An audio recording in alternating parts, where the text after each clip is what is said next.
Olá, alunos do oitavo ano, sétima videoaula de Ciências, unidade 3, Sol, Terra e Lua. O assunto da videoaula de hoje são as páginas 7 a 12 da apostila volume 2, as leis da gravitação. Mas antes da gente começar com as leis da gravitação, vamos entender de onde vem a palavra gravidade. Na Grécia Antiga, havia o entendimento de que as coisas caíam para obedecer uma ordem de harmonia. As coisas caíam para gerar, digamos assim, um equilíbrio. O termo usado na época era baris, que é o equivalente ao latim gravis, que deu origem depois à palavra gravidade. E tanto um termo quanto o outro significam pesado, indicando a ideia que os corpos pesados na Terra eles acabam caindo. Na Idade Moderna, houve então o desenvolvimento do conceito de gravidade e junto com a definição de gravidade, outros pensadores, Galileu, que a gente viu, Copérnico, o Tycho Brahe, entre outros, eles ajudaram a sintetizar as leis da gravitação e consolidar o modelo que a gente considera hoje válido para entender o nosso sistema solar, que é o modelo heliocêntrico. Então, as leis da gravitação conhecidas são as leis de Kepler e de Newton, que é a gravitação universal. Vamos começar pelas leis de Kepler. Kepler foi um alemão que foi aprendiz do Tycho Brahe, foi o idealizador do modelo híbrido, juntando o modelo geocêntrico e heliocêntrico. O Tycho Brahe faleceu e o Johannes Kepler continuou os estudos e depois ele publicou um livro e dentro do livro as informações que ele publicou depois viraram então conhecidas como as leis de Kepler, as 3 leis de Kepler. Assistam o vídeo agora, prestem bastante atenção na primeira lei de Kepler. Em 1609, Johannes Kepler publicou Astronomia Nova, um livro que continha anos de seus esforços para entender a órbita do planeta Marte. Ele usava observações astronômicas de alto nível, vindas do seu mentor e empregador, Tycho Brahe, que era famoso por gerar uma grande quantidade de dados de alta qualidade e precisava encontrar a melhor explicação sobre o movimento de Marte, um problema bastante complicado.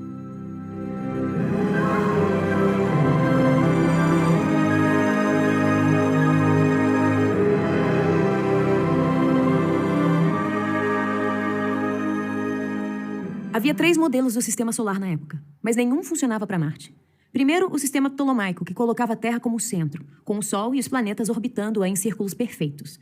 Havia também o modelo heliocêntrico de Copérnico, que colocava a Terra entre os planetas, orbitando o Sol. E, finalmente, Brahe, que tinha proposto seu próprio sistema, que combinava aspectos de ambos.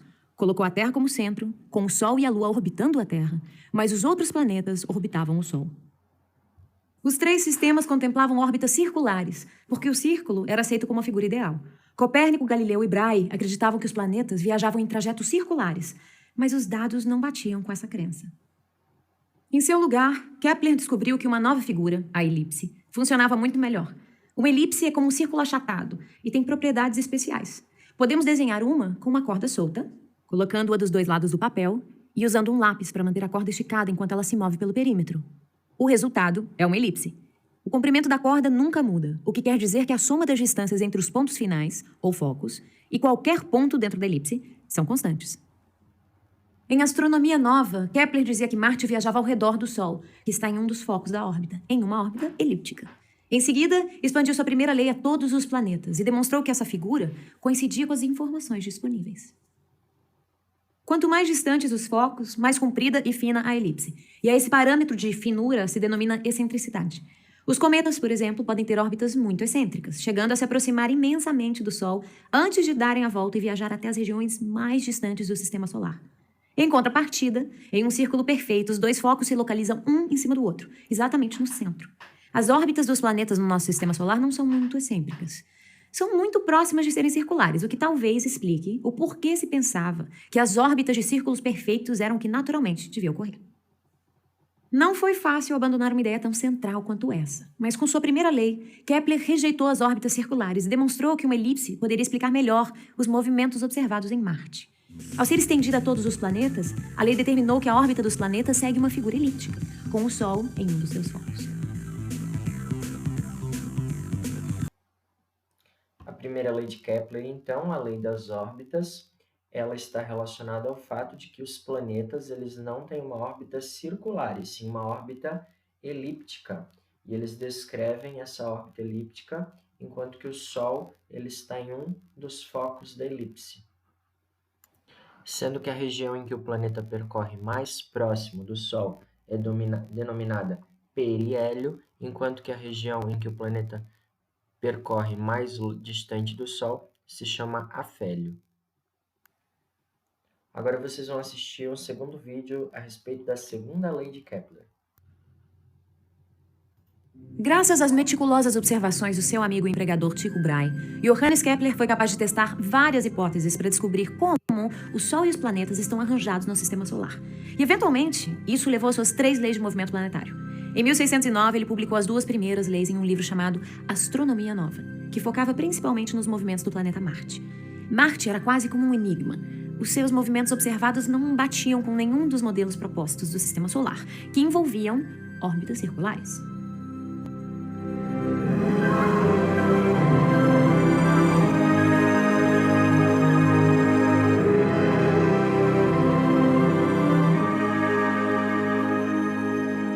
A primeira lei de Kepler, resumidamente, diz que Marte viaja em uma órbita elíptica, com o Sol em um dos focos da elipse.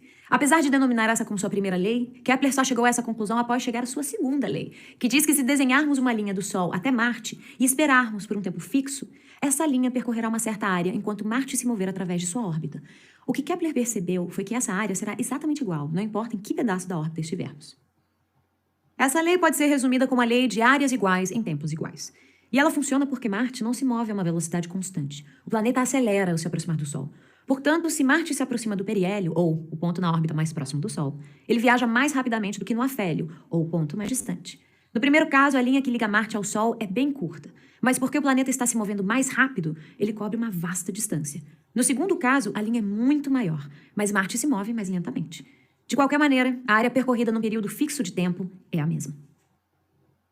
Kepler e seus contemporâneos podiam ver que Marte não se movia de forma constante, mas não sabiam dizer o porquê.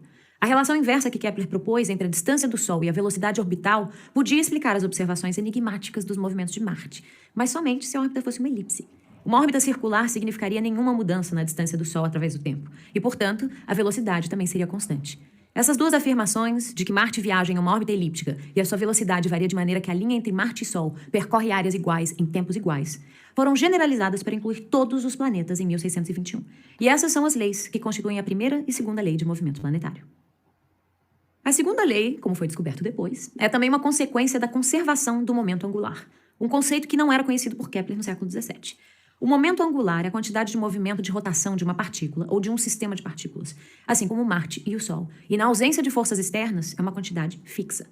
Isso implica em uma permuta entre a distância em que Marte percorre sua órbita e sua velocidade, exatamente como Kepler havia notado. Assim como um patinador de gelo que gira mais rápido ao trazer seus braços junto ao corpo, Marte gira mais rápido ao chegar mais perto do Sol. A afirmação de Kepler de que a área percorrida pela linha entre Marte e Sol é constante equivale à afirmação de que o momento angular também é constante, ou seja, conservado. Aqui, então, na página 9, vocês têm o conceito da segunda lei de Kepler, a lei das áreas. O segmento de reta que une o Sol a determinado planeta cobre áreas iguais em intervalo de tempos iguais. Então, o tempo para o planeta passar do ponto A para o ponto B ou do ponto D para o ponto C é o mesmo tempo. Vocês poderiam dizer que mas a distância entre esses 2 pontos ela é menor.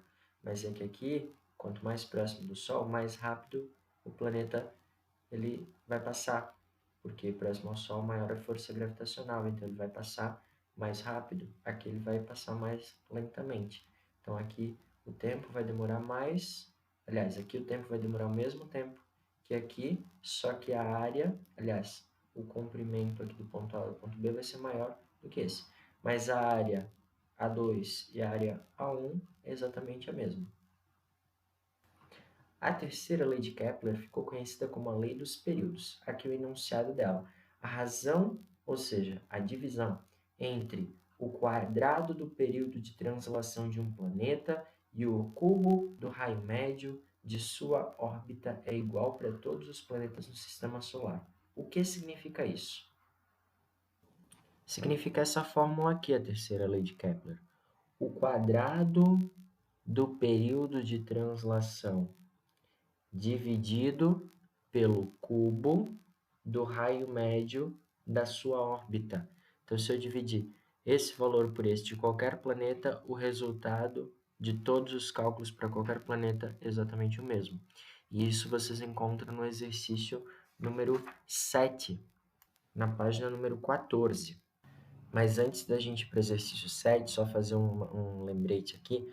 A distância média entre a Terra e o Sol, vocês encontram na página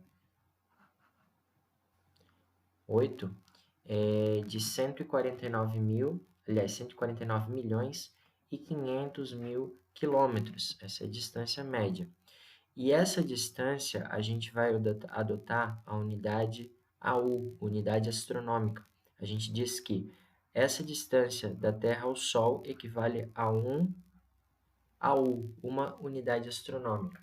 Então, quando a gente falar de 1 AU, significa que é essa distância de 140, praticamente 150 milhões de quilômetros. E a gente vai usar então esse valor para comparar com os outros planetas e não usar a distância em quilômetros, porque senão o número vai ficar muito grande.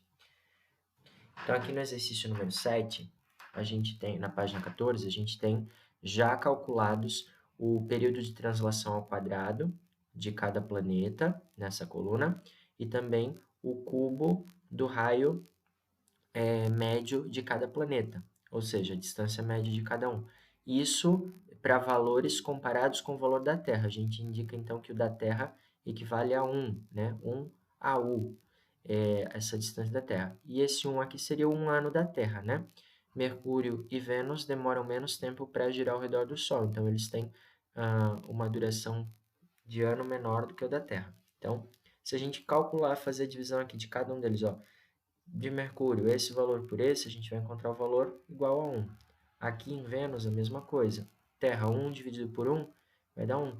Então, se a gente perceber, todos os resultados desse cálculo, ou seja, dividindo essa coluna t ao quadrado dividido por r ao cubo, a gente vai encontrar valores equivalentes aqui. Esse é o princípio da terceira lei de Kepler. Além das leis de Kepler para a gravitação, existe então a lei da gravitação universal, desenvolvida por Isaac Newton. Conta a história de que Newton estava estudando embaixo de uma árvore, caiu um fruto nele e ele descobriu a gravidade. Bem, não é bem assim que aconteceu, mas na época que ele viveu, todos os estudos que estavam sendo feitos, Newton formulando as suas três leis, as três leis de Newton, isso foi importante naquela época e ajuda a gente a entender hoje em dia também a força gravitacional. No conceito de Newton, quanto maior a força de um corpo, maior vai ser o movimento, isso a gente já estudou no 7º ano, né? E a gente tem aqui, então, na página número 11, o conceito da lei da gravitação, que afirma que a força de atração entre dois corpos é maior quanto maior forem as suas massas e menor quanto maior for a separação entre eles. Então, corpos com massa grande, muito grande, têm maior força gravitacional. Corpos com massa menor têm menos força gravitacional. Mas quanto maior é a distância entre um corpo e outro, também a força gravitacional, ela vai ser. E essa força gravitacional é uma força que atrai os corpos em direção ao centro daquele local, né? Então, por isso que ninguém cai por estar no hemisfério sul, né? O polar sempre volta em direção à Terra, justamente por quê? Porque é uma força que atrai em direção ao centro da Terra. Essa foi a videoaula de hoje, obrigado, a gente se vê na quarta-feira. Abraço!